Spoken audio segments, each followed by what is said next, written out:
how to withdraw money from Prizepicks to Venmo.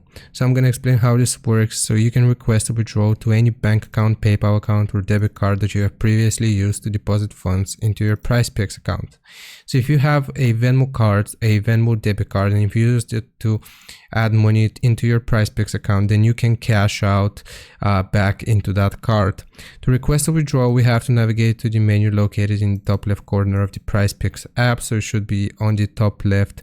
And if you're using it on a browser, if you're using Prizepicks on a browser, it's going to be in the top right corner. You will just click on the lines here in the for the menu, and you will choose request withdrawal.